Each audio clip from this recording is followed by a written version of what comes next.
selanjutnya. Nah, dari mana asal mula istilah bulan madu itu? Ternyata istilah bulan madu itu belum lama dikenal, karena konon katanya bahasa Inggris itu dikenal baru sekitar 400 tahun usianya. Namun kebiasaan untuk mengadakan bulan madu udah jauh lebih lama daripada kita mengenal istilah dalam bahasa Inggris. Nah, ternyata dikenalnya istilah honeymoon itu muncul memang diawalinya dari zaman dahulu di dunia barat, yang biasanya pernikahan itu dilangsungkan pada awal musim panas karena alasan praktis, karena pada saat itulah masa antara menanam dan menuai, dan masa-masa seperti itu saat untuk waktu-waktu untuk menuai atau memanen madu. Dan kemudian saat pernikahan itu maka ada banyak orang yang membawa hasil panenan madu. Maka alternatif lain bahwa istilah bulan madu diberikan kepada bulan ketika jalurnya dekat ke cakrawala selatan. Ya, jalur bulan yang mendekati cakrawala selatan.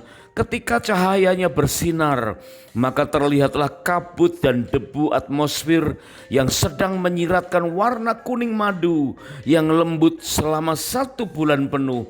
Nah, saat pada waktu itu maka mulailah terjadi panen madu, dan akhirnya mempelai yang sedang menikah dioleh-olehin, dikirimin, dihadiahi semacam meat ya, atau hasil olahan madu. Ini merupakan hadiah dari para tamu yang dipercaya memiliki efek rangsangan untuk bercinta agar mempelai segera mendapatkan keturunan.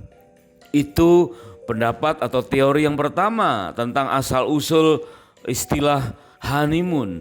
Kemudian teori yang kedua pada abad ke-16 diperkenalkan oleh Richard Houellebecq ya, dan Samuel Johnson pada tahun 1552. Keduanya menyatakan pandangan yang sedikit skeptis dalam tradisi ini. Richard menyebut bulan madu sebagai honeymoon, dan Richard mengatakan bahwa honeymoon adalah keadaan di mana sepasang mempelai yang mungkin sangat bahagia pada waktu itu, tetapi diduga tidak akan berlangsung lama. Jadi Richard menyebutnya honeymoon itu sebagai suatu keadaan yang mengingatkan bahwa keadaan bahagia itu ternyata nantinya ketahuan tidak akan berlangsung lama. Itu teori kedua. Kemudian teori yang ketiga, asal kata honeymoon berasal dari kata Nordik, yaitu Junotsmanat, yang berarti seorang pengantin pria menculik istrinya dan menyembunyikan hingga keluarga wanita berhenti mencarinya, karena keluarga wanita menemukan tanda-tanda sinyal-sinyal bahwa putrinya hilang itu karena prakarsa seseorang yang mencintainya. Sehingga keadaan Junot Manatir itu disebutkan akan mereda selama 1 bulan dan timbullah istilah honeymoon.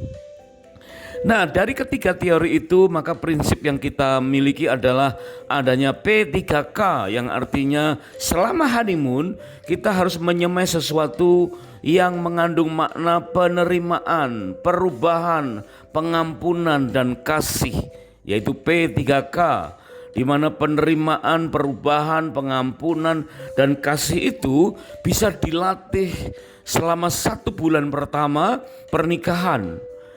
Meskipun belakangan ini secara umum tradisi bulan madu juga mulai berubah, disebabkan oleh jadwal yang teramat sangat sibuk dan keterbatasan anggaran di zaman-zaman modern saat ini. Itulah yang sering terjadi. Jadwal yang teramat sangat sibuk dan keterbatasan anggaran, maka banyak pasangan yang menunda atau menunggu beberapa waktu setelah pernikahan.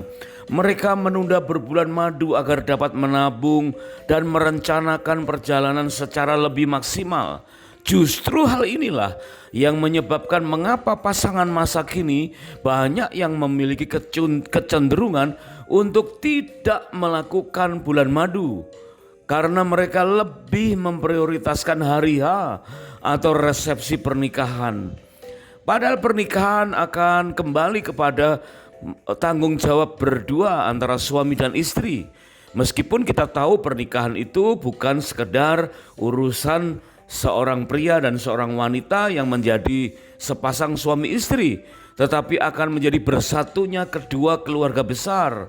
Dan pada saat hari H atau resepsi pernikahan itu, seolah-olah urusannya menjadi melebar ke teman, kerabat, kenalan orang-orang lain, bahkan arena-arena untuk memamerkan kemampuan berpesta, ya, sarana untuk memamerkan kemampuan mengadakan biaya yang mahal.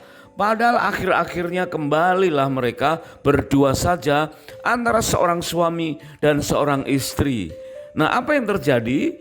Karena banyak pasangan masa kini yang sibuk dan mungkin keterbatasan dana, maka mereka fokuskan waktunya dan dananya itu untuk supaya bisa dilihat banyak orang dan mengabaikan pentingnya mengadakan bulan madu. Tidak heran akhirnya jika penyebutan honeymoon atau bulan madu sering diucapkan dengan nada mengejek kepada pasangan yang sedang mengalami pemudaran cinta yang niscaya terjadi seperti pada tahap-tahap peredaran bulan, ya, muncul kemudian hilang kembali. Dan itulah yang sering terjadi di dalam kehidupan pernikahan suami dan istri. Alkitab mencatat kisah yang serupa dengan apa yang disebut sebagai honeymoon atau bulan madu yang tertulis dalam Kejadian pasal 2 ayat 18 sampai dengan 22. Tuhan berfirman, "Tidak baik kalau manusia itu seorang diri saja. Aku akan menjadikan penolong baginya yang sepadan dengan dia." Lalu Tuhan membuat manusia itu tidur nyenyak dan Tuhan mengambil salah satu rusuk daripadanya, lalu menutup tempat itu dengan daging.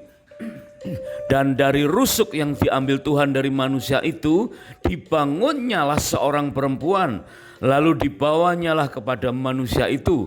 Maka dalam Kejadian 2 ayat 23, berkatalah manusia itu, "Inilah dia, tulang dari tulangku dan daging dari dagingku. Ia akan dinamai perempuan sebab ia diambil dari laki-laki.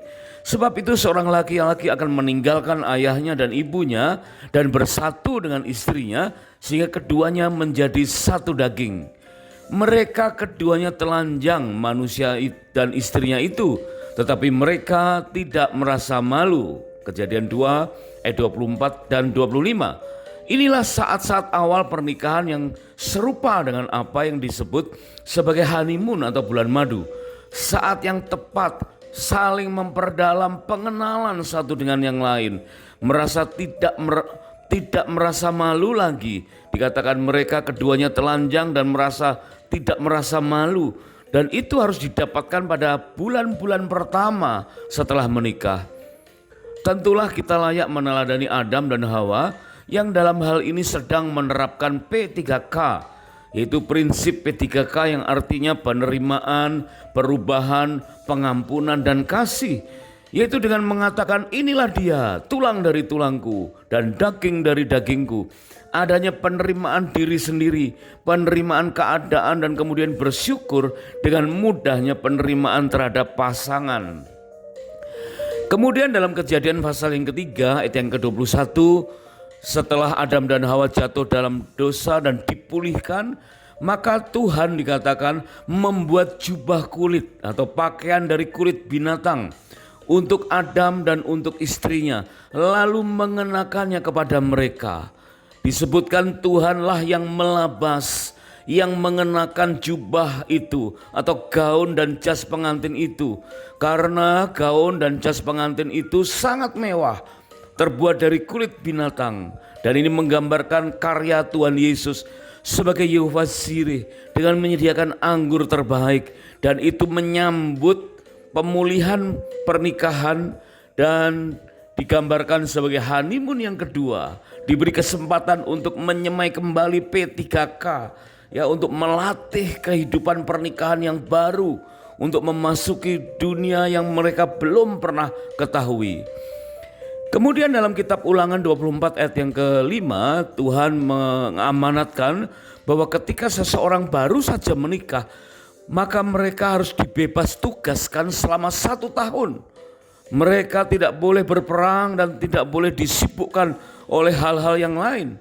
Tetapi mereka khusus untuk menyenangkan pasangannya atau menyukakan hati pasangannya. Saling menyenangkan, saling menyukakan. Nah, inilah gambaran betapa pentingnya bulan madu.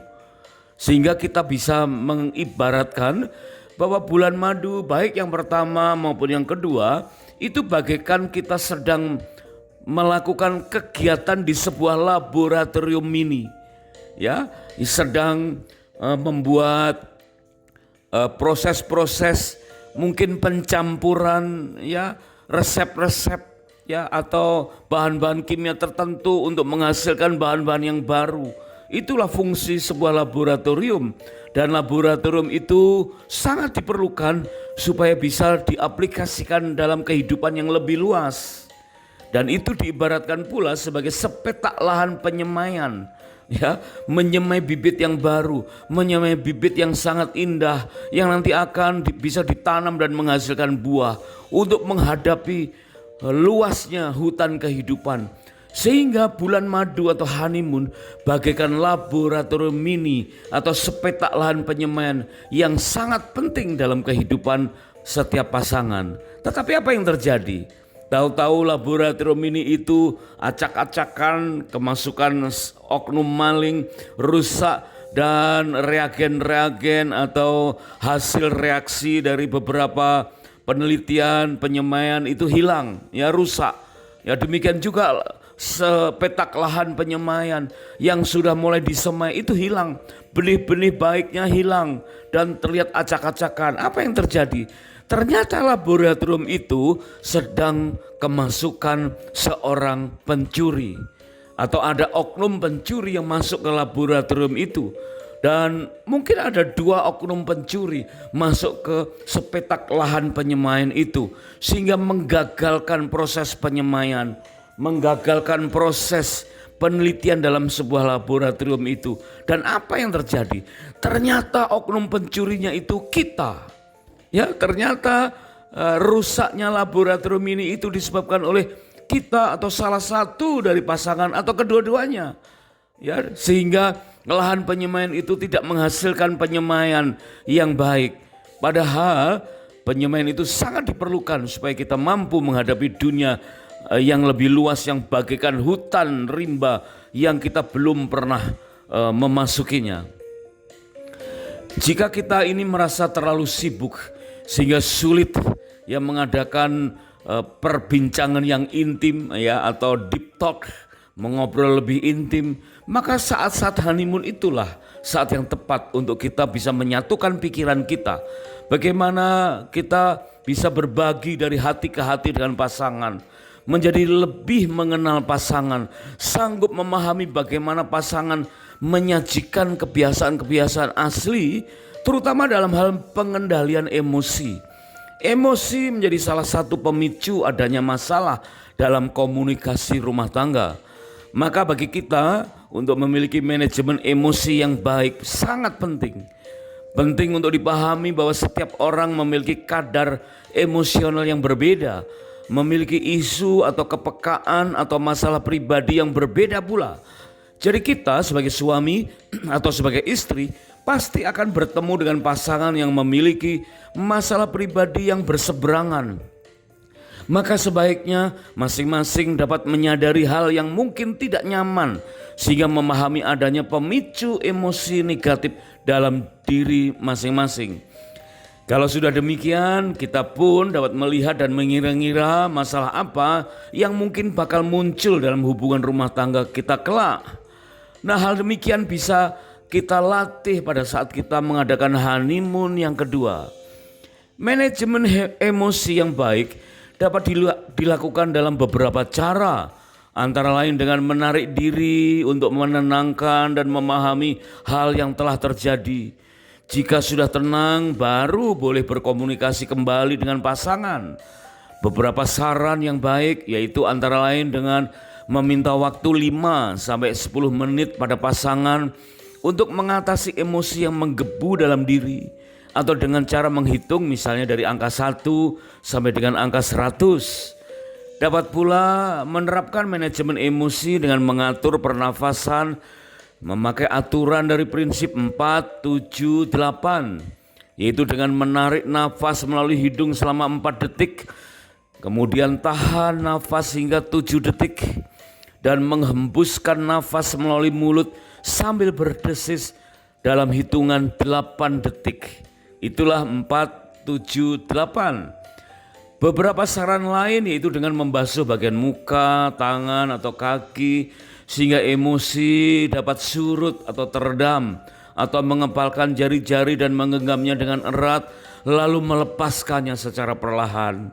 Mungkin ini bagian dari anger management yang kita bisa latih melalui penyemaian dari sepetak lahan yang kecil atau reaksi-reaksi dalam laboratorium mini yang kita adakan saat bulan madu kedua. Nah, pada saat itulah kita bisa melihat betapa pentingnya kita memiliki sepetak lahan penyemaian pengendalian emosi atau laboratorium mini yang disebut sebagai bulan madu. Itulah beberapa manfaat yang akan kita dapatkan saat mengadakan honeymoon, yang sekaligus akan memberikan efek positif terhadap pernikahan di masa yang akan datang. Namun apa yang terjadi?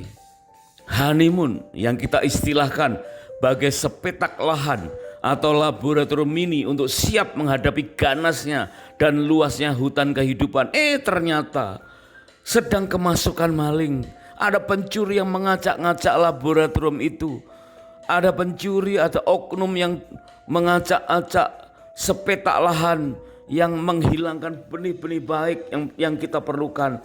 Dan ternyata oknum itu adalah kita sendiri atau kita dan pasangan yang tanpa sadar, tanpa sengaja telah merusak hal-hal baik yang seharusnya kita bisa hidupi.